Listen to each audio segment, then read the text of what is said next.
This episode of Her Money Moves is presented by Cricket, celebrating Latina entrepreneurs. Welcome to another episode of Her Money Moves. From humble beginnings to two-time founder and four-time CEO for global consumer brands, Sandra Campos' career is unparalleled. As an advisor and board member for prestigious companies, we explore what it takes to take big risks, work hard, and win. Sandra Campos. That is a name that a lot of people are familiar with in our Latino community, of a woman who is such a trailblazer. And I've seen you go from working in corporations, working the C-suite at major luxury brands, to serving on boards of several global brands, and not just public, but private corporate boards. And then now this year, the huge announcement that you are now the CEO of a publicly traded company on NASDAQ, Pets. And for someone who has been such a huge advocate and lover of animals your entire life, I mean, it's like, did you even have that on your vision board? I mean, how? Because it's unbelievable. And it's like you represent the epitome of a person, a woman, an individual who believes, who has dreams, and you go for it. And I just love watching your journey and being a witness to that. Oh my goodness. Well, thank you. Actually, pets have not been on my vision board or were even part of my life. My family always had pets growing up, but they weren't my love and my passion. It really has only been in the last decade that I've kind of turned into more of a pet-obsessed pet parent. So tell me a little bit about your story and your upbringing and your early career inspiration that has led you to where you are today.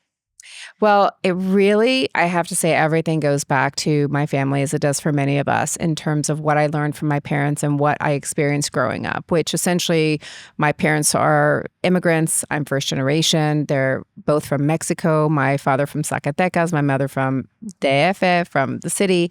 And they moved to LA. I was born in LA. And then we moved from there back to Mexico for a bit, and then went to El Paso. So I started my Texas journey in El Paso and then moved to a town called Grand Prairie between Dallas and Fort Worth. And that's predominantly where I had middle school and high school, that time period of my life. So seeing my parents transition from what they were doing when my father first immigrated, was driving milk cars, going and working with the elevators in a hotel. My mother was working as a bank teller, and they became entrepreneurs. My mother started working real estate. My father opened a tortilla factory. Then they both did that together. And we all as a family ended up working in the tortilla factory, because you know how it goes. You're there, and it became a 24/7 type of work for them.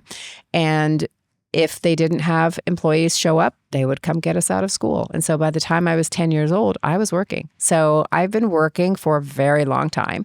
And I feel like no matter what, that hard work ethic, understanding what it takes, and you have to be there to put the delivery and make sure that when the truck comes to pick it up to go to the retailer or the store or the restaurant where they were delivering these tortillas to, then we had to be there. They had to stay all night. And I just saw a lot of hard work growing up. So I think that hard work was always just like, I knew that was going to be in my life, period. But I wanted to do it to where I would actually become what in my mind was out of Texas, because I didn't necessarily have an affinity for Texas growing up. And during many, many years when I was growing up, my mom was very good about letting me just create. And for some reason, I loved fabric. I loved textiles. I thought was designing. I wasn't that good at it, but I was doing it. And so I would change pillowcases and throw pillows on sofas and change curtains. And I would just change her house all the time. And she never minded. And I was making clothes for my siblings, and then started making clothes for my friends in high school and college. And so I knew that I was going to go in the fashion industry. And so that was something for me. It was either New York or LA. Became an easy one of two cities. So ended up being New York. I moved, not having been here or lived here, had no family whatsoever, no friends, and just moved here and started living in a women's hotel. literally many years ago at this point in time. But it was an adventure, that's for sure. And then how did you end up into, after did you go to fashion school? No, I didn't. I went to a state university in Texas, Texas Tech University, and graduated from there, moved straight to New York. I was 20 years old. And just because I moved here to make $17,000 a year, I had to have 3 jobs. So I was working retail, I was on the buying side, I was doing merchandising, I was in retail stores, folding products on the weekends. And then I had a full-time job also for a global brand at the time. That one doesn't exist anymore, but it was 3 jobs for the first 3 years. And the good part about it was that I was learning. I was always learning, but I was always working hard, and it never bothered me because I was used to working hard. It didn't matter if I was working day, night, and weekends. It just was what it was. And I think no matter what, again, that hard work ethic that I learned from my parents, my family, and just seeing what they had to go through, it was no question for me that I was going to work hard in life. But also it was no question for me that from the beginning, I knew I wanted to be a CEO. So I wanted to get to a point. For me, it was just about finding that place and getting to it. So it wasn't necessarily a linear path all the way, but I've pivoted. No, and I've pivoted to where I think the good news is I've always been a person that is not risk averse. So I absolutely will take risks. And I also don't mind pivoting because I am a lifelong learner. And that's something that I credit my mother for inspiration on that side, because she's always continued to learn and really inspired us to learn, all of us in our family. And so with that might mean I've learned from different parts of the industry. I've taken different moves, different companies, and other things that I felt were going to get me ahead and further ahead. And, if I look back, it has. It's just, again, it wasn't always a linear path, and you don't always know exactly why you're in that line of sight, or why you're going in that direction, but ultimately it gets there. So this is my 4th CEO role. And this is the first time that I'm a public company CEO, which at the end of the day, it's building a business, rebuilding a business. We're in a transformation. And so it's transforming as well and turning business around. So it's kind of what I've done on the private side, but also doing it now more on a more visible public company side. Even though it's a smaller cap company, it's still dictated, as you know, by the markets. Wow. And so you've managed both luxury and everyday consumer brands. How has your approach to leadership, you talk about hard work, evolved from the fashion industry to now the pet wellness sector? It's all consumer. So when I look at it, I never actually really thought of myself in fashion per se. It was always consumer businesses, global lifestyle businesses, because we didn't just do one thing. It wasn't just the dress you're wearing, but it's everything about your full lifestyle. It could be home products as well. So I've had the real pleasure of working for and the luxury of working for some very global businesses, Ralph Lauren, Oscar de la Renta, Donna Karan, back when they were launching new businesses, and really great leaders, and then Diamond Furstenberg. So all of which were global lifestyles. So I've never really thought about it like fashion per se, but it was very much focused around consumer. And because consumer is everything, right? It's culture dictates what's happening with consumer behavior as well. So I became very addicted to learning and understanding what that meant. You asked me a question about leadership and taking it from fashion into pets. It's all consumer. So to me, it's really no different. The consumer now and my end product now has to do for health and wellness. So it's the first time that I can say that it's actually life or death. It happens to be pets for life and death, because a lot of what we do happens to be prescription business. And that we work with veterinarians, and it's all about better for you products for your pets so that they can have a healthier, happier life for a longer time period.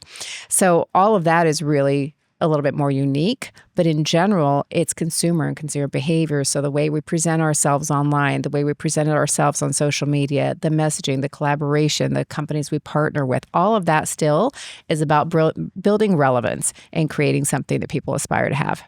How do you infuse, your culture and heritage into strategy and focus for your companies? It's funny because we're sitting here talking about Latinos and heritage. And again, I kind of ran away from Texas, and I admittedly ran away from that for a long time as well, because I wanted to fit in, and it was about assimilation and trying to make sure that I wasn't seen as the other or the only. And for a long time, I never felt like I really fit in. Even as I was expanding and growing in my career, it just never felt like it was, and I was part of a group or part of a community until, and I will give credit to Noreen Glenn, because she is actually in this building at Bank of America, where she came to me. I was the CEO of DVF and Bank of America we were working with, and she came and invited me to an evening event.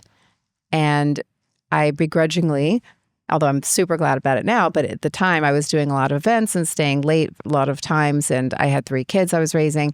So she invited me to an event, and I went to the event. It was the Latino Corporate Directors Association 6 years ago. That was the first time I went there, and I showed up at that event, dinner like what we had last week. And when I got there, I looked around the room and I said, where have these people been all my life? Because it was the first time I felt like, wow, I belong, and this is where I belong. So since then, I've really just been playing catch up, because as I've built my career, I was focused on myself building my career.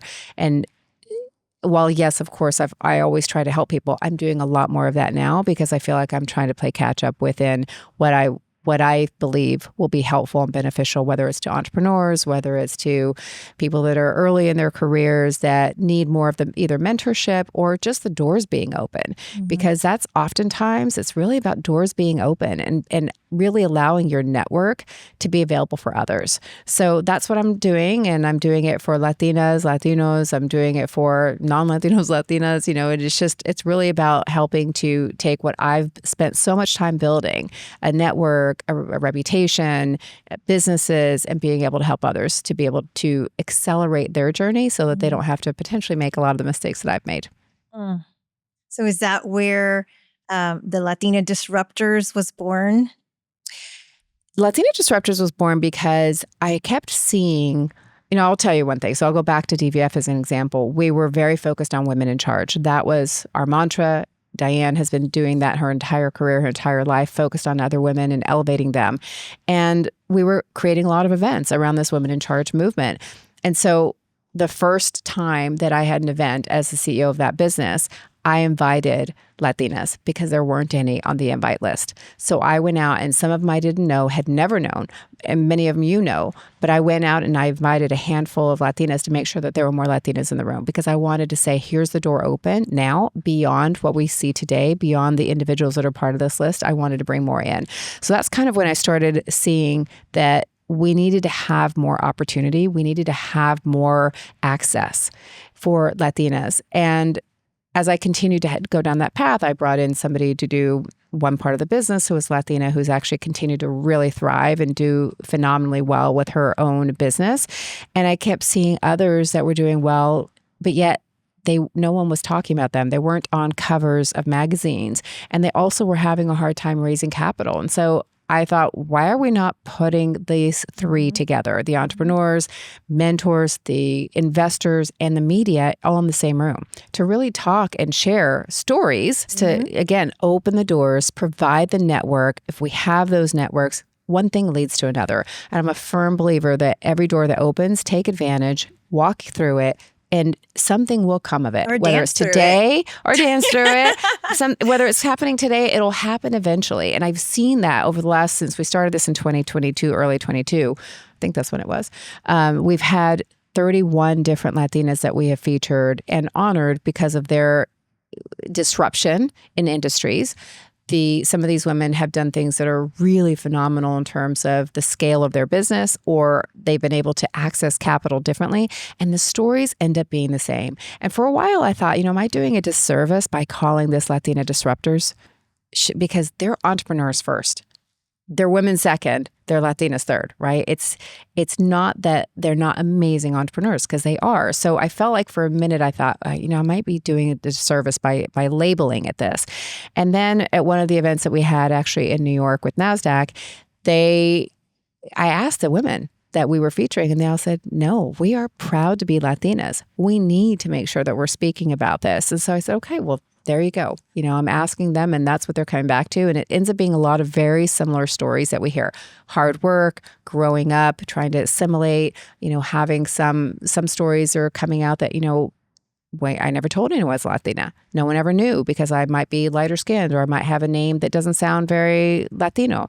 So there's all these things that we're experiencing that no one was successful because of any of their background. And it doesn't matter who you are, what color you are, what gender you are. You're successful because of the work that you put into it. You're successful because of what you put and how you execute, right? So there's a lot that you have to do there. But it was going back to the whole disruptor program. It was really about trying to create a platform where we could provide access and bring groups together that could highlight the positives out there within our community. And so we've just continued. I love it. I think it's incredible to see these women just do fantastic things, and I want to give them the spotlight. So a lot of our money movers that are watching and listening, have big aspirations and dreams and visions of being CEOs. They're not happy where they're working or serving on boards. And so what advice and tips can you give to them to be able to position themselves? What skills can they add to their toolbox to be prepared for when an opportunity like that comes? Well, first of all, I think you create the opportunities, right? And it goes back to not waiting on the sideline for something to be handed to you, because I don't think it's ever handed to you. Or at least that's not been my experience. Some others may have that experience, but certainly hasn't been mine. So for those that don't have that automatically handed, I didn't have any network. I had no one in New York City when I moved here. So I had to create my own network. I had to create my own reputation. I had to create anything for myself because I didn't come from a big Ivy League school. I didn't have anything. I came with a big Texas drawl and I'd never even opened Vogue magazine when I came into this city and working in an industry that was very much focused around a certain type of vocabulary, around things that I just wasn't even familiar with because my parents didn't have Vogue magazine sitting there. So I think that for me, I would say as I talk to different people about building their careers, I always talk about the fact that there's risks that you're going to take. And you have to take calculated risks in terms of what you need to do, but be open, be curious, ask questions. I ask a lot of questions. It drives my teams crazy because I ask so many questions.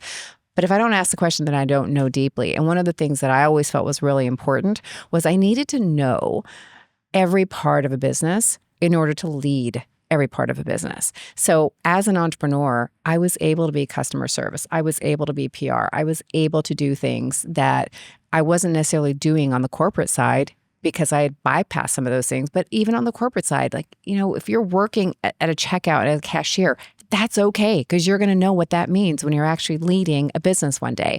I was folding shirts and folding jeans in my career, my early part of my career, my early 20s.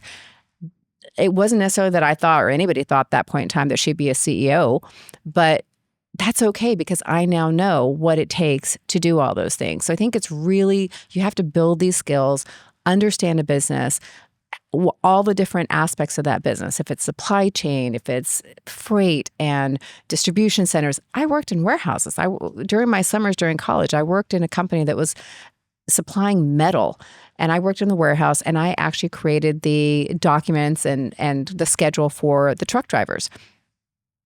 That was okay because that also helped me throughout life, understanding about warehouse and employees. And I have a DC. I have 2 DCs that now run our business. And we talk about, a lot of things that have to do with our last mile and middle mile, et cetera. So learning all about all areas, all departments, all functions is okay. And if you don't have the opportunity, if you don't think that you're moving up in whatever that specific department might be, look outside in a different department. Ask to go into a different department. Learn something else from something that might be ancillary to what you're doing, but also new so that you can pick up new skills.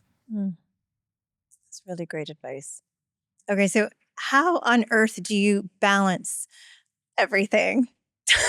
There's no balance. People have asked this question so many times about balance. And for a long time, I've been saying there is no balance. I had 3 kids as a single mom for many years, for 20 years. And it was hard. It was hard to try to I made a choice to be an entrepreneur because I was a single parent and I didn't want to be, or I didn't think that I could function well if I was traveling multiple days a week and not getting home until 8:30, 9 p.m. So I specifically took a detour in my career to become an entrepreneur so that I could be home at nights with my kids. It was the best detour, but it was a detour. And it did take me a little bit of time to get back in and make sure that I was pivoting myself where I needed to go in my direction. So I think that balance is incredibly hard, but you have balance every day and you have to be okay with what that means for you. It will be different than anybody else. So I try really hard not to look at everybody else and like how they're doing, because some people might have different types of help, less children or no children, or less animals or no animals. Everybody has a different story. Yes. And so I try not to compare myself to say that person's doing it better or how do I do it more like them. It's just what works for me. What is balance for me? And what is balance for me is if I feel good and energetic the next day, and if I feel mentally capable of managing everything, because I am heads down all day long trying to do what I'm doing, and I love what I'm doing. And I'd say that that's the other thing that people need to remember. No matter what you do, whether it's as an entrepreneur or as a leader of business, you have to really love what you do. Because that's what's going to keep you going, and that's what's also going to help create the balance. There's no balance if you don't like what you're doing every day.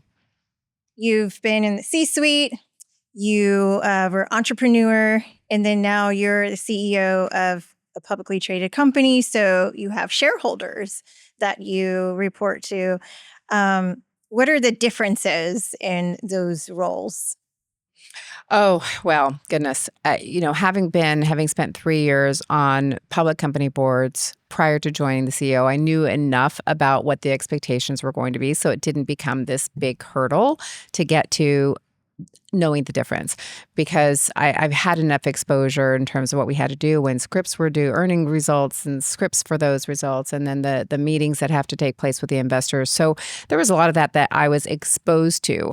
But the difference is time management. For sure, because there's a lot more that public companies are required to do, and there's things that you have to go through that other non-public company CEOs don't necessarily have to do. So there's a lot more time demand on that. It does take you away from the day-to-day operations a bit. So you just have to figure out how that works. So whether that's through investor conferences, whether that's earnings results and the scripts and the conversations and meetings that go along with that, those are all times that you have to take away from working with your team. But ultimately, I think that no matter what, if you're raising capital and you're an entrepreneur and you have investors, you're still talking to those investors. You're still doing the same thing. And you should be looking at it the same way, because you owe as much to them as we owe to the shareholders of a public company as well. And looking at it from responsibility perspective, in terms of responsibility that I have for those shareholders, I don't see it's really different from being a company that has raised capital and has investors that they have to get some, add value to their own portfolios. So I don't think it's entirely different. Of course, there's some semantics and there's some specific areas and functions that are different, but just philosophically, it's really the same. You're trying to create value for yourself, for your company, for your employees, for the shareholders, your investors. If you're a private company, if you're a PE-backed or a VC-backed, it's like all investors that you're trying to create value for and trying to create a business. So you have to have that knowledge in the beginning, and then just work towards advancing to the goals, whatever those goals might be, because it's different based on every company and every sector. But whatever those goals are, your purpose as a CEO and as a leader is to be able to achieve those. And there's so much that goes on with that, right? Because you've got to make sure that everyone in your organization is aligned on it. They understand what those goals are. You have the right people in the right places, giving them the right resources and the right tools so that they can be successful, which ultimately, if your teams are successful, you're successful. You have to do that together. And so what kind of advice can you give to entrepreneurs who are trying to raise capital, since you've been through that?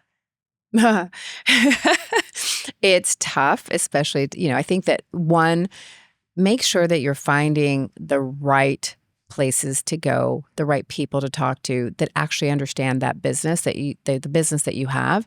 And you're not going to somebody who's never going to understand hair care or beauty if they don't wear products or if they don't shop in that, for that consumer. So I think you have to understand who your end audience is. Make sure that you're not wasting time on people who would never be an investor anyway.